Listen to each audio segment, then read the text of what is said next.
Number 4 or 5. It's weird. It took about 6 years before my younger brother came. So, yeah. To be honest, my childhood has always been very weird. Like, it's never been of the norm. Like, what my friends were interested in, I was interested in more. Like, I remember when I was a kid, I was wondering how possible it was, because I had heard, I think over a German show, I think it's called DW, I'm not sure. I was a rat. And I think it was either within the show or after the show. I actually know that was what I was watching that day, and I came across something about genome technology. And it never left my head since then. Like, I've been interested in like genome technology. I find it fascinating. And that's how you watch Ant-Man these days now. And there's maybe, or say one bug that is a robot, but it's a bug. I've always been interested in those type of things because I wondered. Stealth warfare.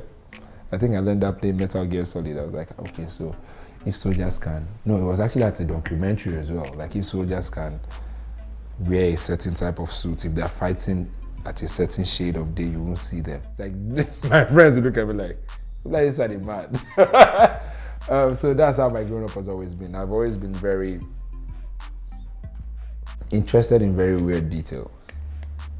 So I guess my mom always knew, because at a point I wanted to be a doctor so bad that I became very good at sketching so that I could be great in biology. Like, when I was drawing like a plant cell or like an animal cell, I'll like put you like a nucleus properly, like the cytoplasm and the walls. I'll do everything.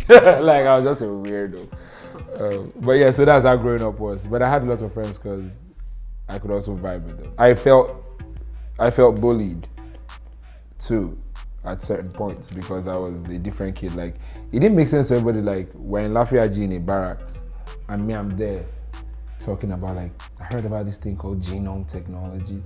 Like, it's actually like robotics, but like on a different level. It was kind of like, and guys are looking at me like, oh, what's he saying?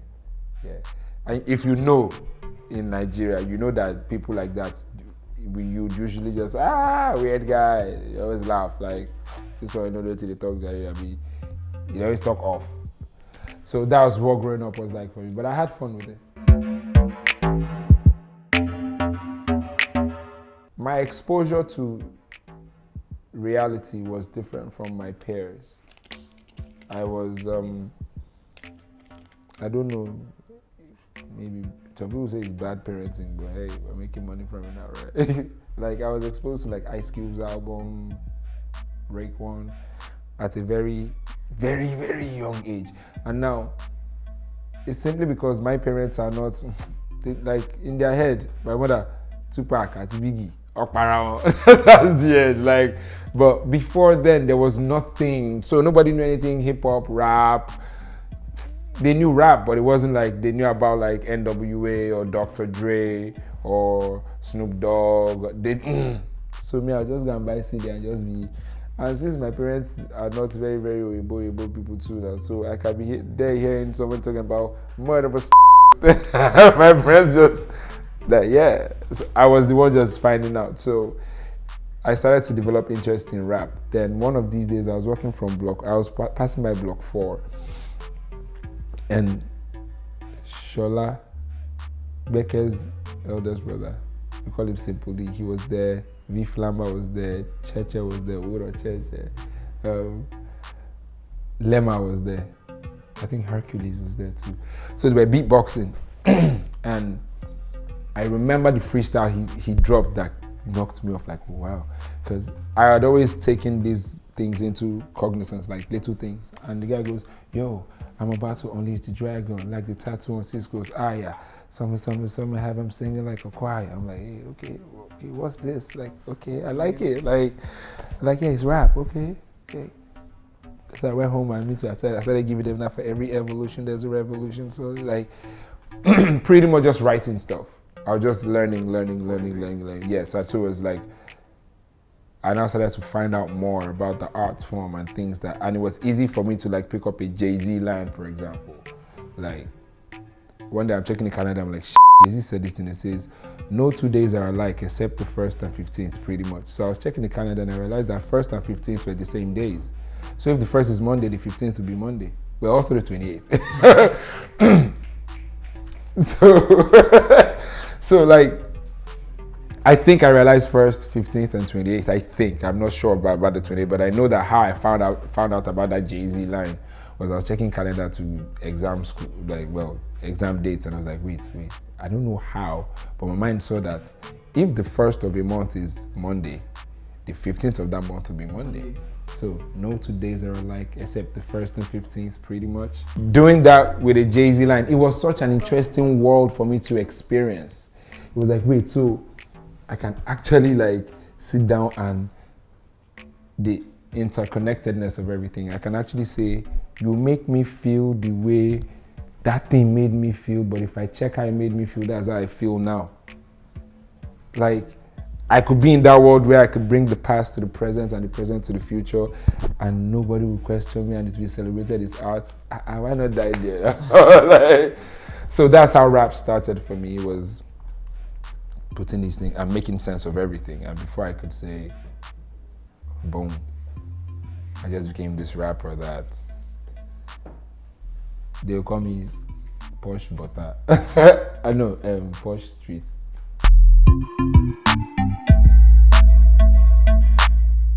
There are 3 major parts that you must have. You must have a metaphysics, you must have a logic, and I think an epistemology.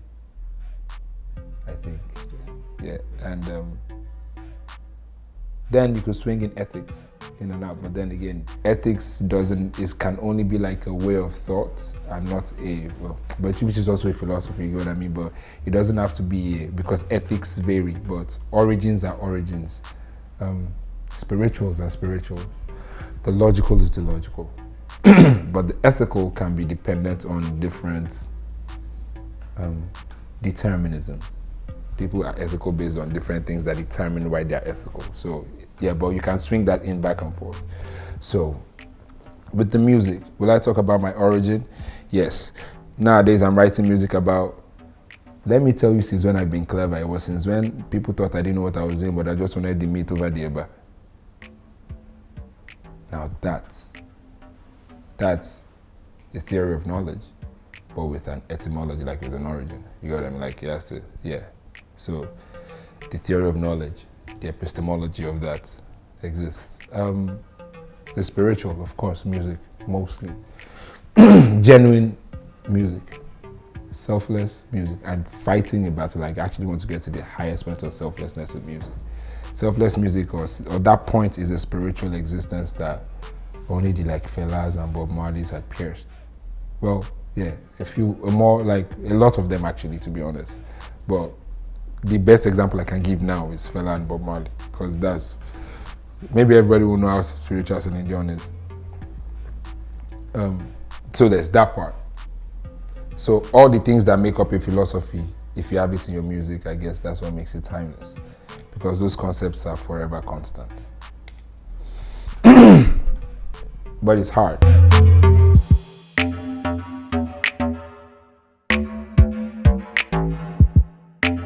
I always say to people, Mary Jane doesn't put something that is not there.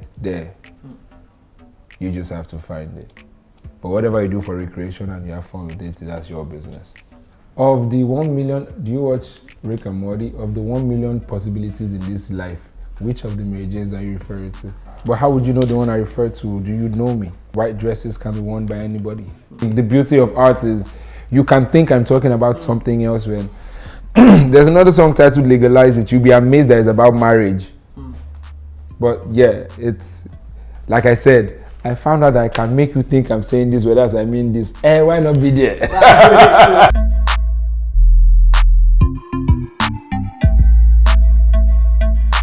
Let's just say our reminisce were good now.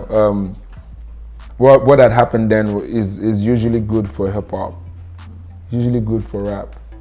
When it's personal, it's a different thing. But let's just say it's great that we left it at rap. And I'll be honest, it's someone I respect as a rapper, as a human being. and as an intellect. Yeah. So whether I was satisfied, it wasn't satisfaction, it was expression. We have an insatiable nature, remember?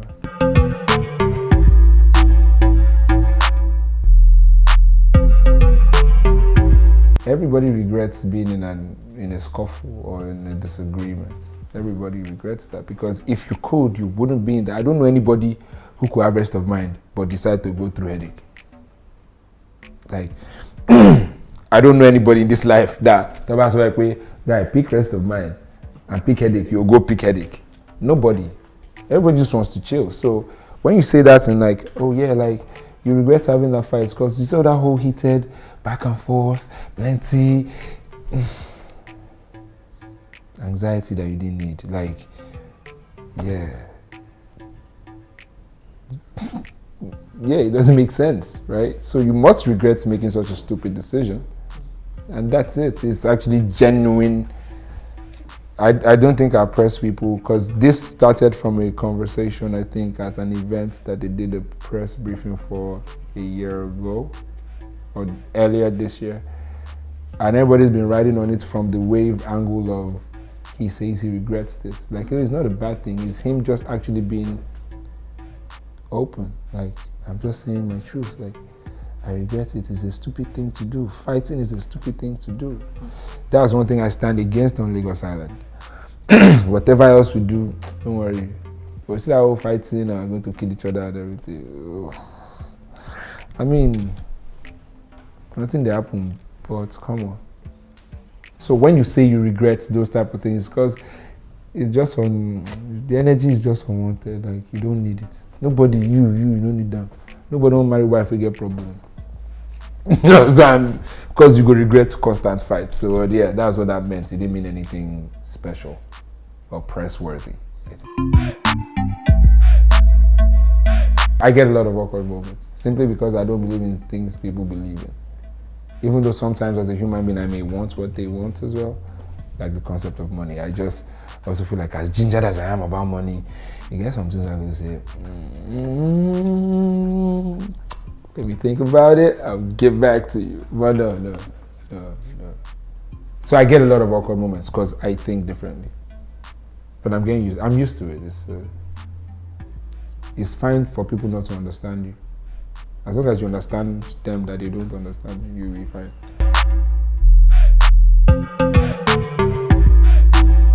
Like I just mentioned to you, okay, shout outs to Maka, because Maka did a great job on that one, and shout outs to Play, Basketball's brother. He probably hates that, but I mean, yeah, you're Play, your Basketball's brother. Yeah, but we're making music because we're trying to change the narrative of the type of music that circulates the Nigerian airwaves. It's not just about stardom and money that you have or things that you can afford. It's also about the truth of life. So Legalize It is pretty much on the Test Name album. That's about the album we're releasing next year. Is looking like one of the tracks that you hear before the album fully drops.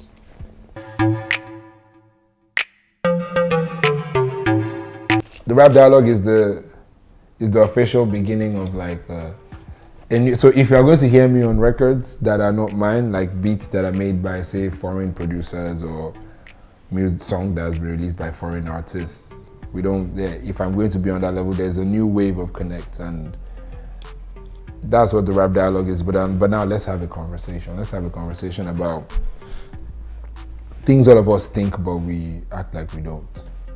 Like a lot of us that grew up on Lagos Island, sometimes you get some kind of goes up for streets. You go just beg say this is not where you come from. Like, you know what I mean? Like, you just say, I found out, why not do that? This not get sense. Like, that type of stuff. So the rap dialogue was on that level mostly. It was on the level of, let's forget all these, oh, expensive wristwatch, tells day and night, came through swagging, yeah, that's cool. But then there's also people like me who grew up who wanted their education to be thorough. They wanted to, at least, in the same I go learn them now, at least man learn them properly now. And if I learn them, make the environment like, yo, if I need to do extra classes and I'm going home, I don't need to be worried that they will stab me You get what I mean? Like, we may not be many, but I want to believe that within that small circle, a lot of the thinking guys academically are going to emerge. So let's protect those ones too. And also let the people know that they're stabbing themselves, that guy, your life is worth more than a big King Kong for streets. Your life is worth more than that. Because at a point, you go get picking. Even if you don't get picking, you will get responsibility now. So pretty much that's what the rap dialogue is. Like, entertainment can be one of the things that will help it. I want to believe that the economy is very big, right? It's a very big issue. I don't think only artists singing is all you need for an economy to be stable. But on that side, also, I don't understand. I think it's just recklessness. The leaders that I've led over the years, they've been very reckless with their, what do they call those things again? Their targets that they've set, or decisions they've made as far as entertainment goes. It's as lucrative as, don't worry yourself. You get why American government, they push American artists to be the #1 thing in the world, because by the time this one individual does, it doesn't cost government anything to also support and make sure he's the biggest artist on earth. Every show where they go, as they come back, they pay tax now. Sure. So it doesn't cost them. The resources can also go into that, right? We are not using it. He's an individual. It's not costing us anything other than to. He has got to use his money to play shows, build himself. He has crafted himself. Now they like him, and we know people like him. More help him now, more they collect tax now. More help him now, more they collect. Like, I feel like it's actually that simple. For example, Alaba will forever be a problem. But then again, you don't have the rights, but you have the rights. You get what I mean? Because these are people who have built a structure out of nothing. They've just decided to come together somewhere and build this structure. Not unless you want to tell me that Alaye came to jam one man and say, Kini, do like this, so you can go there, employ people there, they fund them. But if it's by what we've known, Alaba International has grown by itself. Government partner with them. But before you partner with them, first just shallow them. Just give them, let them know that you are the government, so that they know that they can't play. But then again, you can't take what is theirs away from them. However, you can make them commit to what is theirs. Your job is not to come and steal the artist's money and tell them that it didn't sell because there is no sound scan. Because nobody's counting. No, you can't do that. Because that means we too as government, we can come and just take all your money because we have power and you don't know the back end. And I think that was plenty talk on the food basket. The best way is for government to just first of all try and step into all these places where, Alaba is in Africa. Alaba is a music hub for Africa. Exactly. People come all over the world to Lagos markets. The government can at least capitalize on that.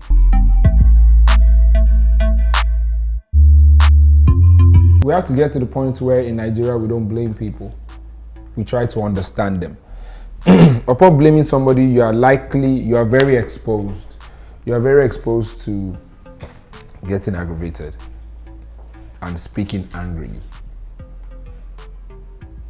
And once you do the para, 12 now para, the fight gap. You get what I mean? That's it.